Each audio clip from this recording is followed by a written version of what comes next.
Hello दोस्तों। ये देखिए हमारे पास इंटीग्रेशन का क्वेश्चन है, क्लास 12 का एनसीईआरटी का है। तो देखिए यहाँ पे दो टर्म है, एक अलजेब्रिक है, एक लॉगरिथम है। ठीक है, दोनों टर्म का प्रोडक्ट है। तो इसके लिए फॉर्मूला मेरा क्या होता है, जैसे दो टर्म है प्रोडक्ट में, तो देखिए मेरा फॉर्मूला क्या होता है। मान लीजिए एफ एक्स है एक टर्म और दूसरा है जी एक्स डी एक्स है। ऐसा अगर कोई टर्म है तो इसके लिए फॉर्मूला क्या है, देखिए फर्स्ट टर्म को वैसे ही लिख लीजिए।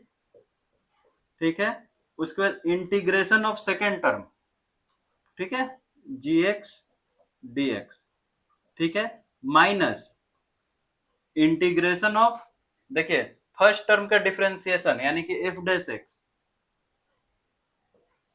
ठीक है, ये हो गया F dash x D x.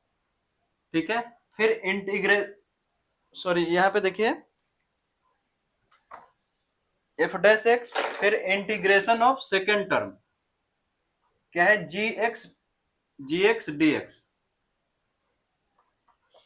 dx। ठीक है, फिर यहाँ पे टोटल टर्म का इंटीग्रेशन। ठीक है, यही मेरा फॉर्मूला है, इसी का भी हम यूज करेंगे। तो इसमें मेरा फर्स्ट टर्म कौन सा होगा, उसके लिए ये फॉर्मूला यूज करेंगे। देखिए I L A T E, तो ये इनवर्स, ये लॉगरिथम, ये अलजेब्रिक, ये ट्रिगोनोमेट्रिक, ये एक्सपोनेंशियल। ठीक है, तो फर्स्ट कौन सा होगा, तो फर्स्ट इनवर्स होगा, उसके बाद लॉगरिथम होगा। तो इसमें देखिए लॉगरिथम है यानी कि ये मेरा फर्स्ट टर्म हो गया। ठीक है, ये मेरा सेकंड टर्म हो गया। इससे क्या होता है, इजी हो जाता है। तो इसको हम ऐसे लिख सकते हैं, देखिए फर्स्ट टर्म को पहले लिख लीजिए, log x into x D x. ठीक है, तो इसको फॉर्मूला पे हम लिखते हैं तो क्या होगा, फर्स्ट टर्म को वैसे ही लिख दिए, integration of x D x minus integration of first term का डिफरेंशिएशन यानी कि डी बाई डी एक्स, ये log x। ठीक है, फिर इंटीग्रेशन ऑफ किसका, जो सेकंड टर्म था एक्स डी एक्स, ये सेकंड है ना, तो एक्स डी एक्स, और फिर टोटल टर्म का ये जो था मेरा डी एक्स। ठीक है, ये फॉर्मूला से हो गया। तो यहाँ पे देखिए क्या आएगा, log x। ठीक है, ये एक अलग टर्म हो गया, इसका क्या होगा, x पे power n plus one by n plus one यानी कि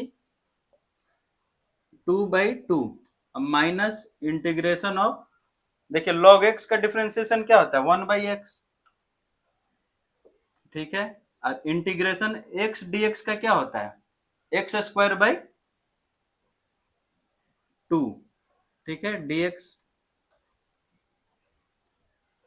तो यहां से ये कटेगा तो x/2 बच जाएगा। तो इसके लिए इसको और देखिए क्या लिख सकते हैं, log x ब्रैकेट में x² 2 माइनस ये क्या बचेगा मेरा, x/2 dx। ठीक है, इसी को फिर आगे बढ़ाना है। तो देखिए ऊपर का ये लाइन मिटाते हैं हम, एक लाइन,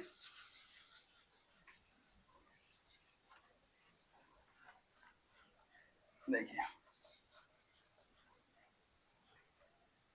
मेरा आया क्या है, x² 2 log x, x² 2 log x। ठीक है, और क्या है, माइनस, अब 1/2 बाहर आ जाएगा, कांस्टेंट है, और x dx आ जाएगा। ठीक है, यहां से 1/2 बाहर आ गया और x dx। तो इसको और कैसे लिख सकते हैं, 1/2 x² log x। ठीक है, माइनस 1/2 x²/2, तो x²/2 होता तो ये 2 मल्टीप्लाई हो जाता, तो क्या लिख देते हैं, 1/4 x²। ठीक है, अब प्लस c, एक कांस्टेंट हर एक में ऐड होता है इंडेफिनिट में। तो यही मेरा आंसर हुआ। ठीक है, फॉर्मूला याद रहना बहुत जरूरी है। थैंक यू दोस्तों।